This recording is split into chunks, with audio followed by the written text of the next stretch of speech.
Hello friends, welcome to our channel Dicey Trade. आज का दिन भी हमारे लिए काफ़ी अच्छा रहा और हमने निफ्टी को शॉर्ट किया था लगभग 12:02 के आसपास। और हमारा जो टारगेट था 24,380 का, तो लगभग वो टारगेट हमारा डन हुआ।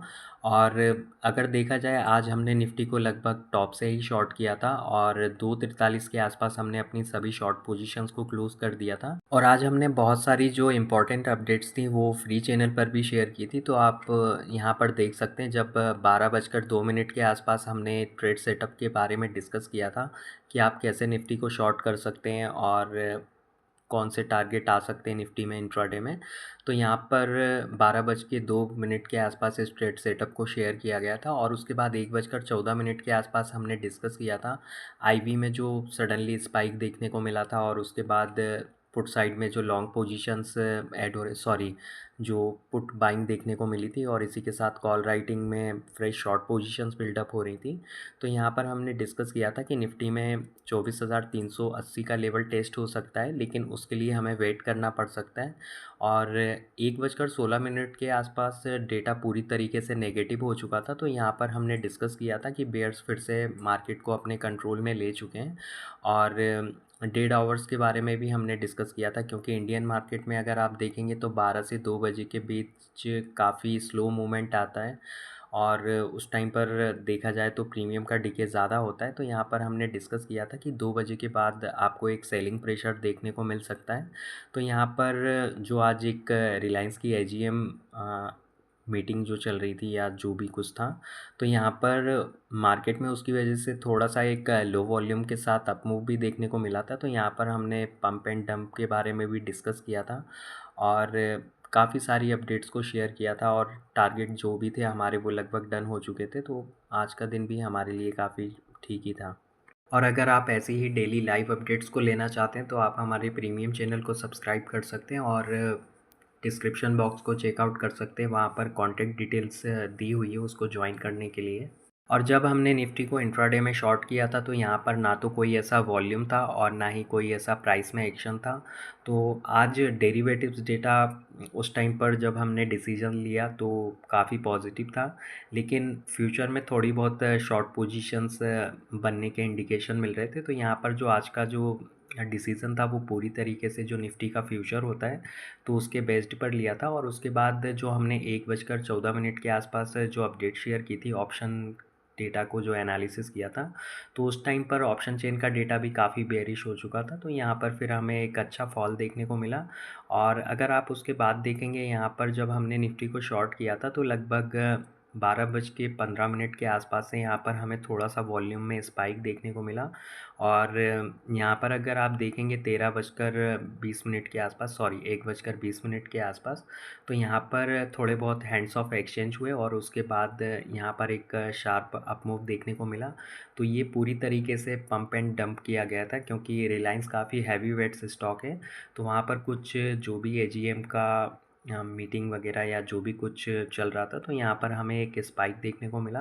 और यहाँ पर अगर आप देखेंगे उसके बाद यहाँ पर काफ़ी अच्छा एक लार्ज इंटेंसिटी का सेल ऑफ देखने को मिला, क्योंकि यहाँ पर ये जो पंप एंड डंप हुआ था ये रिलायंस की वजह से हुआ था, क्योंकि रिलायंस काफ़ी हैवी वेट्स स्टॉक है निफ्टी में। और अगर उसमें बाइंग आती है या सेलिंग आती है तो यहाँ पर काफ़ी अच्छा आपको एक अपसाइड या डाउनसाइड मूव देखने को मिलता है। तो क्योंकि अगर आप देखेंगे निफ्टी का जो प्राइस एक्शन था वो काफ़ी बेरिश हो चुका था, और अगर आप निफ्टी के ट्रेंड को देखेंगे तो काफ़ी वीक ही है। तो यहाँ पर जब भी निफ्टी एक अपने स्ट्रॉन्ग रेजिस्टेंस जोन के आसपास आता है तो यहाँ पर आप राइज ऑन शॉर्ट कर सकते हैं निफ्टी को। और यहाँ पर ये अपमूव क्यों आया था इसके बारे में हमने डिस्कस किया था, और जो बहुत सारे लोग हमारे साथ काफ़ी टाइम से जुड़े हुए हैं तो यहाँ पर उनको मालूम होगा कि हैवी वेट स्टॉक का क्या रोल होता है निफ्टी के कंट्रीब्यूशन में। और अगर आप यहाँ पर 5 से 10 मिनट पहले के वॉल्यूम डिस्ट्रीब्यूशन को एनालिसिस करेंगे तो यहाँ पर ये जो आपको ग्रीन बार्स दिख रहे हैं, यहाँ पर हैंड्स ऑफ एक्सचेंज हुआ था। तो यहाँ पर किसी भी टाइप की शॉर्ट पोजीशंस को क्लोज नहीं किया गया था। और यहाँ पर अगर आप इस कैंडल को देखेंगे तो यहाँ पर अच्छा खासा हमें प्राइस में रिजेक्शन देखने को मिला था, और उसके बाद निफ्टी ने फिर डे लो भी लगाया। और हम काफ़ी टाइम से ट्रायंगल पैटर्न के बारे में ही डिस्कस करते आ रहे हैं, तो यहाँ पर रोज़ रोज़ एक ही टॉपिक को डिस्कस करने का कोई सेंस नहीं है।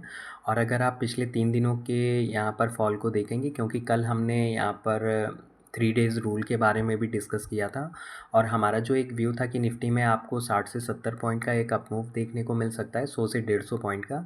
लेकिन इसका सस्टेन होना काफ़ी मुश्किल है क्योंकि निफ्टी आज ओपन तो फ्लैट ही हुआ था, लेकिन उसके बाद 60 से 70 पॉइंट ग्रीन में भी आए, लेकिन वहाँ पर वो उस लेवल को होल्ड नहीं कर पाया और फिर से हमें एक सेलिंग प्रेशर देखने को मिला। तो कल हमने यहाँ पर डिस्कस किया था कि ये काफ़ी स्ट्रॉन्ग सेलिंग पैटर्न होता है और यहाँ पर अगर आप इस गैप को देखेंगे, जो कि सीज़ फायर की न्यूज़ के चलते इसका फॉर्मेशन हुआ था, और क्योंकि यहाँ पर ये जो जीएसटी वाला जो गैप था, यहाँ पर जो एक्साइटमेंट में इसका फॉर्मेशन हुआ था, तो ये तो फिल हो चुका है, लेकिन यहाँ पर अभी ये गैप का फिल होना बाकी है। और अगर हम निफ्टी की ऑप्शन चेन को एनालिसिस करें तो कल हमने, क्योंकि निफ्टी की ऑप्शन चेन को एनालिसिस नहीं किया था क्योंकि आईवी वहाँ पर अपडेट्स नहीं हुई थी, तो आज यहाँ पर फिर भी काफ़ी आईवी अपडेट्स हो चुकी हैं।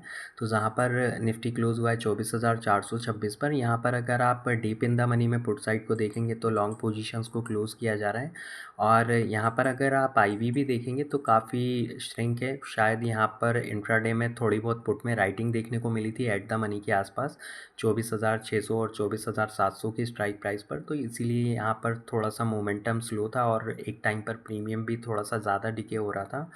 और अगर आप देखेंगे तो 24,400 के आसपास एक माइनर सपोर्ट है, क्योंकि हम इसको इसलिए माइनर सपोर्ट बोल रहे हैं क्योंकि यहाँ पर अगर आप इसके बिलो जाकर आउट ऑफ द मनी में अगर वॉल्यूम्स को देखेंगे तो यहाँ पर इतना बड़ा वॉल्यूम क्रिएट कर पाना किसी रिटेल ट्रेडर्स या एचएनआई के बस की बात नहीं है। यहाँ पर ये कोई बिग फिश है जो इतनी एग्रेसिवली पुट में बाइंग देखने को मिल रही है, क्योंकि अगर आप देखेंगे आउट ऑफ द मनी में भी यहाँ पर पुट साइड में काफ़ी कम प्रीमियम का लॉस हुआ है।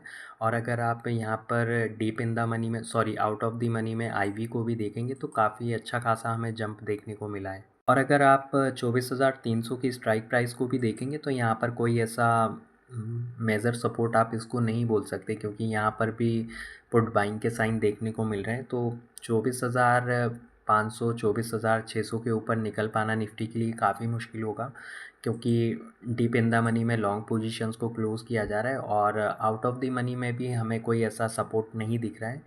और अगर हम कॉल साइड का डेटा एनालिसिस करें तो आप देखेंगे 24,500 एक काफ़ी स्ट्रॉन्ग रेजिस्टेंस जोन बन चुका है और 24,400 पर भी काफ़ी एग्रेसिव कॉल में राइटिंग देखने को मिली है। और हमने कुछ दिन पहले यहाँ पर डीप इन द मनी में कॉल ऑप्शंस में आईवी के बारे में डिस्कस किया था। यहाँ पर अगर आप देखेंगे 24,000, 23,900, 23,800 के आसपास, तो यहाँ पर इन स्ट्राइक प्राइस पर आईवी में काफ़ी जंप हुआ है और काफ़ी अच्छा स्पाइक देखने को मिला है। तो यहाँ पर ये कॉल बायर्स के फियर के बारे में इंडिकेशन दे रहा है, क्योंकि जनरली जो डीप इन द मनी की आईवी होती हैं वो काफ़ी स्टेबल होती हैं 7 से 8% के अराउंड, लेकिन अगर अभी आप देखेंगे तो 23,700 23,600 के आसपास भी आईवी में काफ़ी जंप हुआ है, तो ये काफ़ी नेगेटिव साइन है। और जब भी डीप इन द मनी में आईवी इंक्रीज़ होती है तो यहाँ पर हमें एक्सट्रीम वॉलीटिलिटी के साइन भी देखने को मिलते हैं कई बार। और वैसे देखा जाए तो यहाँ पर ये काफ़ी नेगेटिव साइन है निफ्टी के लिए, क्योंकि यहाँ पर अगर आप देखेंगे 24,200 24,300 के आसपास आईवी लगभग स्टेबल है, लेकिन डीप इन द मनी में काफ़ी ज़्यादा बढ़ी हुई है आईवी।